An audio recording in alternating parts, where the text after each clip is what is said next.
കുടി, കുടില്, കൂട്ട്, കൂട്ടുചേരൽ, കൂടി നടക്കുക, കൂടെ നടക്കുക.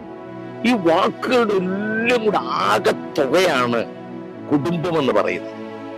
അതുകൊണ്ട് കൂടിച്ചേരലുകൾ നഷ്ടപ്പെട്ടാൽ, കൂട്ടുകൾ നഷ്ടപ്പെട്ടാൽ, അത് അമ്മയാകട്ടെ, അപ്പനാകട്ടെ, ഭാര്യയാകട്ടെ, ഭർത്താവാകട്ടെ, മക്കളാകട്ടെ, കുടിയുണ്ട്, കുടിലുണ്ട്, കൊട്ടാരമുണ്ട്. പക്ഷെ കൂട്ട് നഷ്ടപ്പെട്ടാൽ, കൂടിച്ചേരൽ നഷ്ടപ്പെട്ടാൽ, കൂടെ നടക്കുന്ന നഷ്ടപ്പെട്ടാൽ പിന്നെ കുടുംബമില്ല. അത് മറക്കണ്ട. അതുകൊണ്ട് കൂടെ ചേർന്ന് പോകാം. അപ്പനും അമ്മയും മക്കളും ഭാര്യയും ഭർത്താവും.